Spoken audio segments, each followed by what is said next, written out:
नमस्कार भावी शिक्षकों।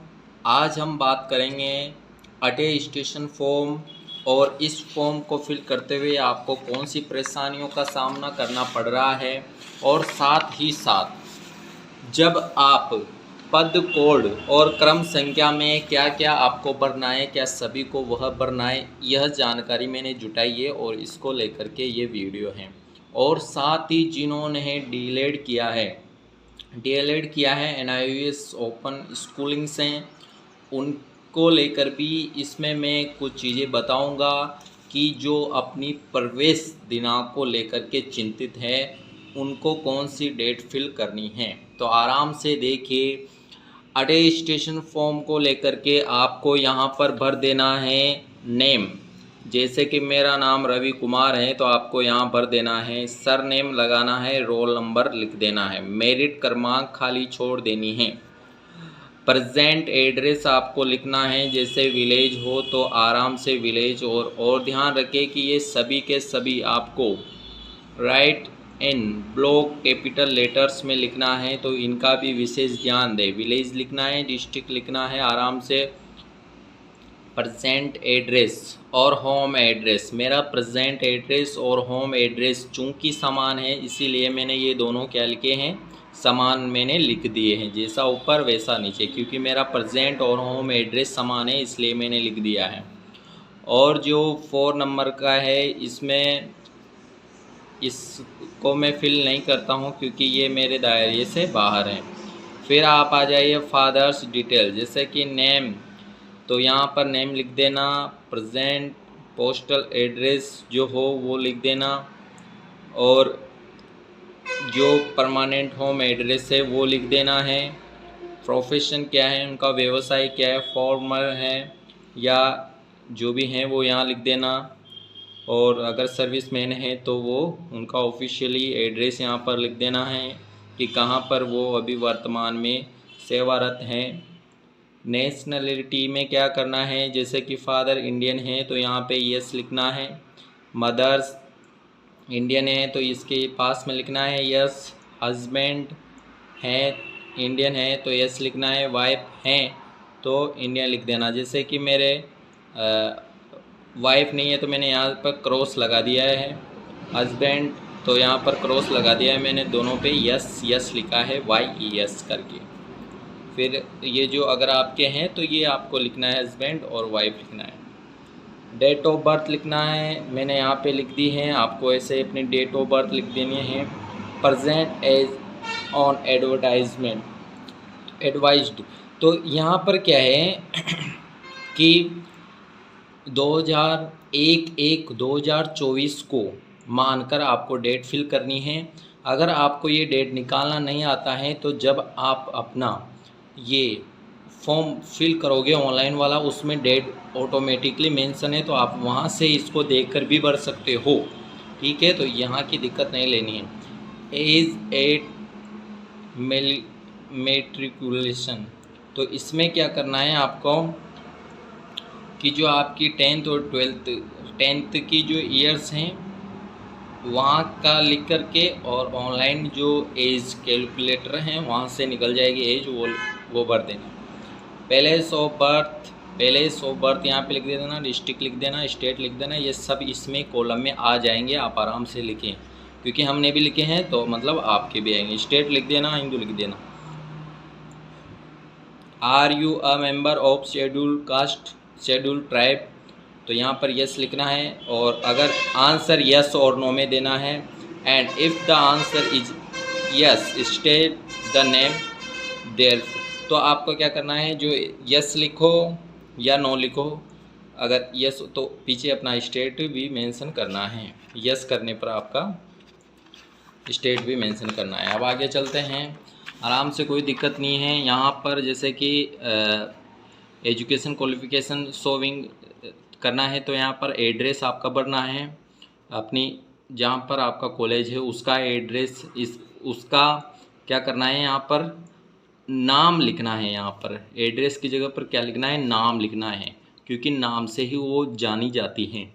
तो यहाँ पर उसका नाम लिखोगे, और फिर विलेज में पढ़ती है तो विलेज, डिस्ट्रिक्ट और पिन कोड यहाँ पर उसका क्या आ जाएगा, एड्रेस आ जाएगा। ठीक है, तो ये पूरा नेम के सहित में उसका एड्रेस आ जाएगा और डेट ऑफ एंट्रिंग, आपने कब वहाँ पर प्रवेश लिया और कब आपने वो छोड़ा उसका, और कब से कहाँ तक आप वहाँ से रहा। जैसे कि मेरा एक ही स्कूल से था तो एक में हो गया। फिर यहाँ पर आपका डिप्लोमा जो 2 वर्षीय डिप्लोमा है उसको लेकर के भर देना है। फिर अगर आपने ग्रेजुएशन दर्शा रखी है तो उसको भर देना है, ऐसे भर देना है। फिर भी अगर आपको कोई परेशानी आती है तो आप कमेंट कीजिए, हम बता देंगे इसको। ये चूँकि ये मेरे किसी काम का नहीं था तो नील कर दिया, ये भी नील कर दिया। यहाँ पर name of two responsibility person of you locally और टू रेफरेंस देना है यहाँ पर, जो कि आपको जानते हो। ठीक है, तो यहाँ पर 2 व्यक्तियों के और उनके सिग्नेचर भी करवा ले तो अच्छी बात है, बाकी ऐसा कुछ दिक्कत नहीं है। और ये यहाँ पर आपको साइन करना है और ये सब चीज़ें, और यहाँ पर एक गेजिटेड ऑफिसर के जो सील और सिग्नेचर करके वो आपको दे देंगे, तो ये करना है। ठीक है, जैसे आप ये फिल करोगे तो आपको कहाँ जाना है, ये फॉर्म फिल करके आपको जाना है ई मित्र पे। फिर वहाँ पर एक परेशानी आएगी कि पद और कोड क्रमांक क्या लिखें। तो यहाँ पर क्रम संख्या क्या, सभी के लिए एक नहीं भरना है दोस्तों। सभी क्या करते हैं कि बेड़ चाल चलने लग जाते हैं, तो ऐसा नहीं करना है, चीज़ों को समझो। और अगर आपको ये समझ में आ रहा है तो मेमोरी एजुकेशन, अभी इसका नाम परिवर्तन हो गया है @मेमोरी एजुकेशन 1, बिना स्पेस दिए अगर आप सर्च करोगे तो मेमोरी एजुकेशन आ जाएगा। @मेमोरी एजुकेशन 1 बिना स्पेस दिए हुए। तो आप इसको सब्सक्राइब जरूर कीजिए। पद कोड में क्या करना है आपको, सभी के लिए नहीं है। क्रम संख्या 1 किसको लिखनी है, जो अध्यापक लेवल प्रथम सामान्य में हो, गैर अनुसूचित हो। जैसे कि मैं भी एक गैर अनुसूचित में हूँ तो मैंने 1 भरा है। 2 किसको भरना है, क्रम संख्या जो अध्यापक लेवल प्रथम में विशेष शिक्षा में आया हो, MR में, गैर अनुसूची में आता हो, गैर अनुसूची में आता हो MR में। तीसरा क्रम संख्या किसको भरना है, जो अध्यापक लेवल प्रथम में विशेष शिक्षा HI में आता हो, गैर अनुसूची में, उसको भरना है। चौथा क्रम संख्या किसने भरना है, जो अध्यापक लेवल प्रथम में विशेष शिक्षा VI में आता हो तो उसको, गैर अनुसूची में, उसको 4 भरना है। 5 किसको भरना है, जो अध्यापक लेवल प्रथम सामान्य में आता हो किंतु वो अनुसूचित क्षेत्र से हो तो उसको 5 भरना है। अध्यापक लेवल प्रथम सामान्य में आता हो, बाकी अनुसूचित क्षेत्र में आता हो तो उसको 5 भरना है। 6 किसको भरना है, जो अध्यापक लेवल प्रथम विशेष शिक्षा MR में आता हो और अनुसूचित क्षेत्र से हो तो उसको क्या भरना है, 6 भरना है। 7 किसको भरना है, क्रम संख्या अध्यापक लेवल प्रथम जो कि विशेष शिक्षा HI में आता हो, उसको 7 भरना है। 8 किसको भरना है, जो अध्यापक लेवल प्रथम विशेष शिक्षा VI में अनुसूचित क्षेत्र में आता हो, उसको लेकर उसको ये भरना है। फिर भी आप ये जो विज्ञप्ति दे रखी है उसको डाउनलोड करके वहाँ से ऑफिशियली मैच ज़रूर कर लें। ठीक है, हमारी बातों को ही ना मानिए, आप स्वयं भी वहाँ पर ऑफिशियली जो इसका ये है उसको लेकर के आप मैच कर लें। तो ये चीज़ें हो गई। फिर भी आपके जो भी डाउट हो वो आप हमें कमेंट कर सकते हो, हम उसकी ज़रूरी जानकारी जुटाकर ही वीडियो बनाएंगे, अन्यथा नहीं बनाएंगे। ठीक है, बात करते हैं NIOS वालों के लेकर के। तो इनको लेकर के एक परेशानी आ रही है कि जिन्होंने NIOS से डिलीट किया है बहुत सौ ने अपनी प्रवेश दिनांक खो दी हैं।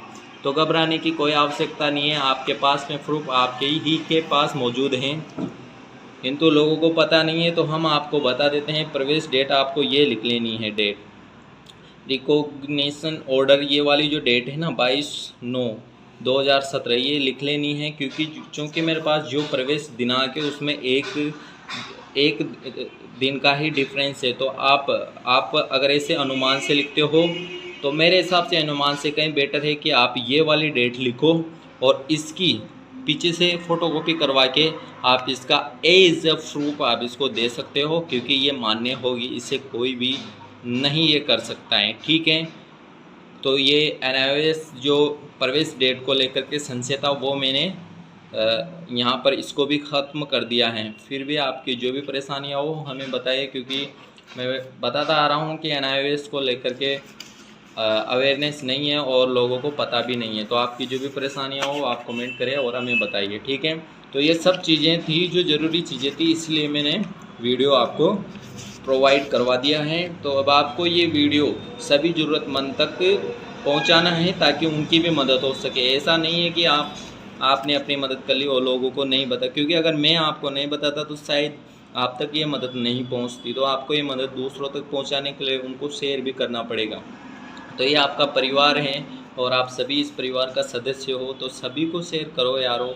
ठीक है, धन्यवाद मेमोरी एजुकेशन @memory education 1 से जुड़ने के लिए। ठीक है, धन्यवाद।